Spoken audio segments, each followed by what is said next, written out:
Pendidikan Agama Katolik kelas 5 SD Santo Ignatius.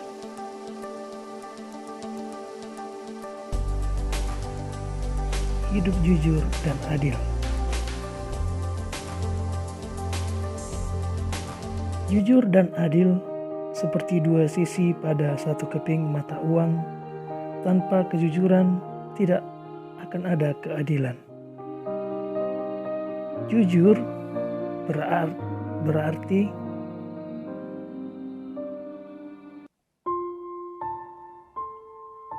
mengatakan atau mengungkapkan tentang sesuatu apa adanya.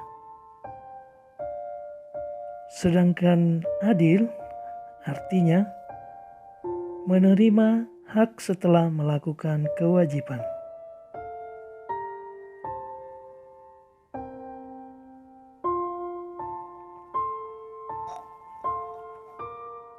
Apa manfaat bersifat jujur?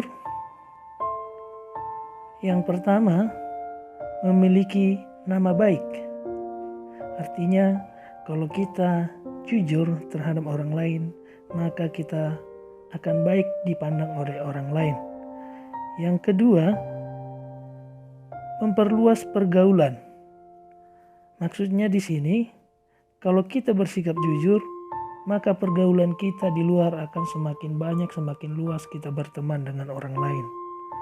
Lalu yang berikut, hidup kita menjadi damai dan tentram.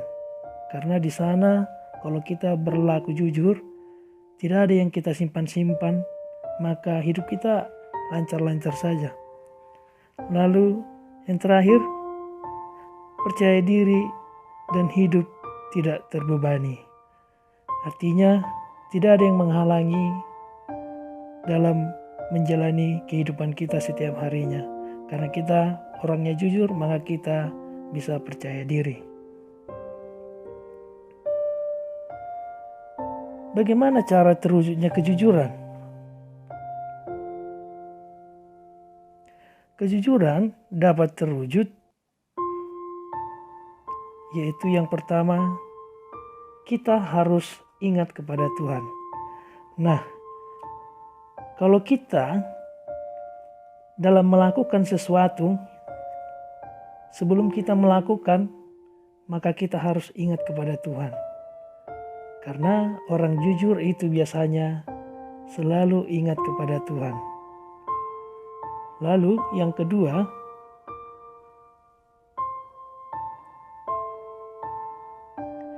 ingat akibatnya.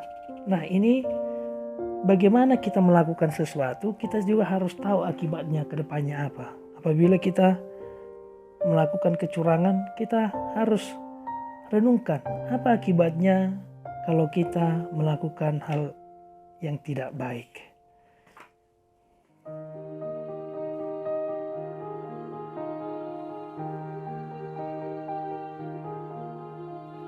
Nah, sekarang kita masuk ke contoh sifat tidak jujur.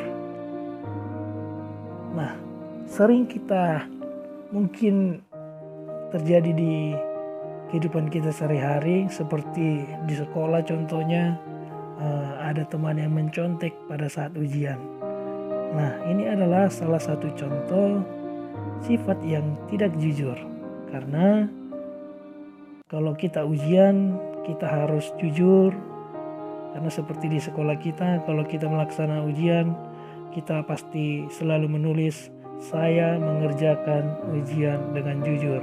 Nah, untuk itu kepada semua anak-anak kami, khususnya pandemi ini, nah kita juga kan ujian online.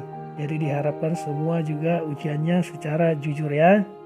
Lalu yang berikut, kita juga diharapkan ketika kita mendapatkan sesuatu, apalagi barang orang lain, mungkin di kelas, di sekolah, atau di rumah, mungkin kita kembalikan. Jangan justru kita sembunyikan atau kita gunakan, maka kita harus jujur mengembalikannya. Baik anak-anak, sekarang kita mari buka kitab suci kita, yaitu Kisah Para Rasul 5 ayat 1 sampai dengan ayat 10. Dan Matius 20 ayat 1 sampai 16. Nah, silakan baca masing-masing yang anak-anak ya. Buka kitab sucimu, nah, dibaca.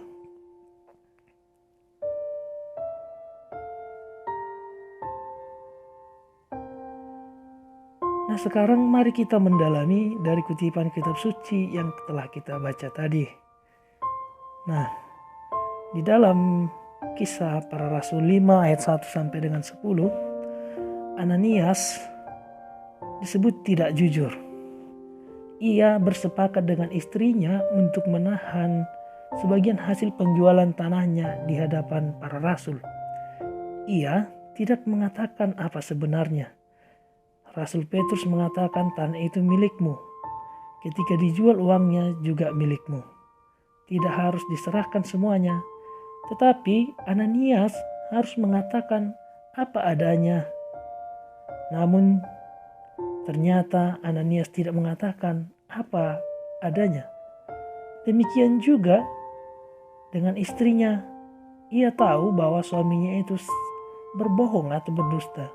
Tetapi ia tidak mau mengatakan hal itu. Nah, dari kisah itu kita tahu bahwa tindakan jujur ialah mengatakan yang sebenarnya. Mengatakan apa yang sesungguhnya terjadi. Orang bisa tidak jujur kepada orang lain, tetapi orang tidak pernah bisa mendustai Allah. Karena jika orang yang berdusta kepada Allah akan binasa, seperti yang dialami Ananias dan Safira.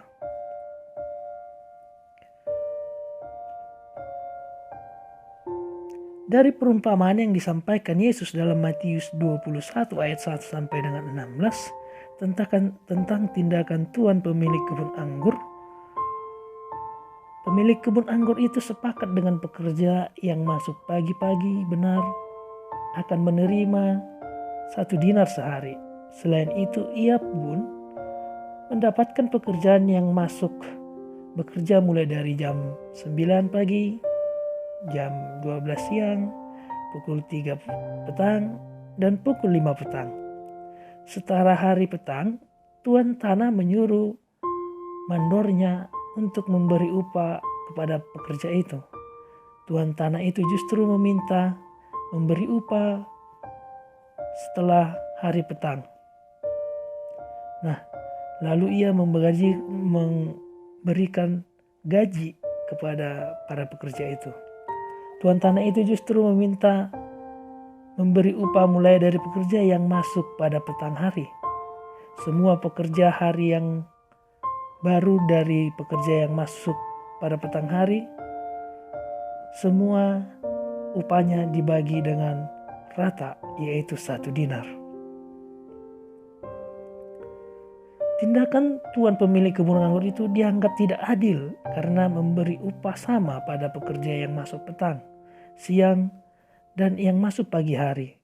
Pekerja yang masuk pagi hari merasa bekerja lebih banyak dan menanggung panas terik matahari.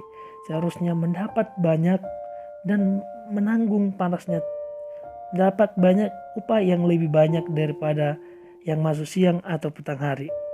Tetapi tuan pemilik kebun itu menjawab bahwa ia tidak berlaku tidak adil. Ia bertindak adil karena tuan itu memberikan sesuai dengan kesepakatan 1 dinar untuk sehari kerja. Untuk para pekerja yang masuk siang dan petang, ia mengatakan bahwa ia bertindak murah hati. Berdasarkan perumpamaan yang telah kita baca tadi, tindakan adil berarti melakukan pekerjaan dan menerima upah sesuai dengan kesepakatan. Maka dikatakan tadi adil berarti melakukan kewajiban dan menerima hak sesuai dengan kesepakatan yang telah disepakati.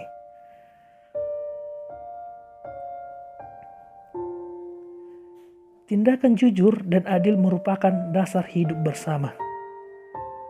Hidup bersama akan berjalan baik jika kita bertindak jujur dan adil. Tindakan yang tidak jujur dan tidak adil akan menyebabkan perselisihan dan kerugian. Untuk itu, kita diharapkan untuk selalu bertindak adil di dalam kehidupan kita sehari-hari. Contohnya, kita harus lebih jujur di dalam melakukan segala sesuatu. Kita harus adil di dalam menerima atau memberi sesuatu. Untuk itu anak-anak kami yang terbaik, kita diharapkan semua untuk ikut jujur dan adil dalam kegiatan, dalam kehidupan yang kita jalani sehari-hari. Sekian dulu pembelajaran kita anak-anak. Silakan ditulis nanti hal-hal yang penting dari penjelasan Pak Guru yang Pak Guru buat di dalam video ini. Terima kasih, Tuhan Yesus memberkati. Amin.